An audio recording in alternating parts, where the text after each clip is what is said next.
Ladies and gentlemen, welcome back to the House of Representatives. This is your state representative, Condotta, from the 12th District and beyond, it seems. This is an interesting session, a short session that is very big on budget implications. Most of you have heard we have about a $2.6 billion gap to fill.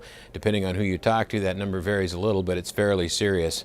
It would equal many of the same numbers in bigger states like California that faces far bigger deficits but with far bigger population.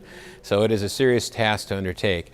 The question is, how do we undertake it? Do we further leverage ourselves? Do we borrow more money? Do we try to continue spending at this level, or do we really get back to reality and understand that we have to live within the means of the state?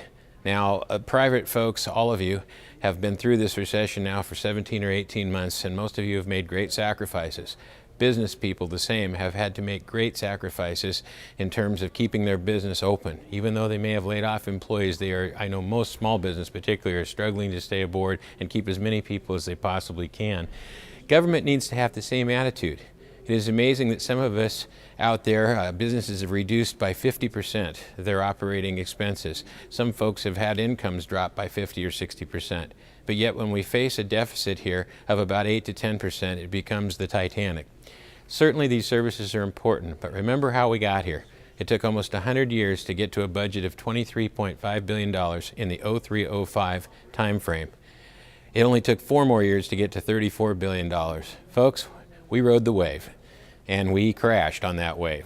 We're going to have to make the hard decisions, make the adjustments, and decide the priorities. And there comes the key, the priorities. What is the key fundamental things that the state government should do? We know that there are many things at the top of the list. Education, of course, one of them.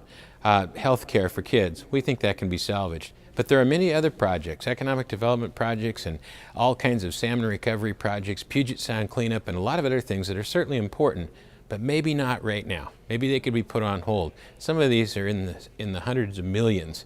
So there are priorities that can be made to save some of those core functions that we believe should stay in the budget. We'll be working on that. Most importantly, who pays the revenue? Who develops the revenue? It is business, it is jobs, it is the economy. We need to stimulate this economy, not through government spending, but through backing off of regulation, pulling back on the ropes a little and letting our business people do business. One of the most daunting situations right now is payroll taxes. Huge increase in unemployment insurance taxes, large increase in worker compensation. Payroll taxes are the silent job killers that nobody talks about.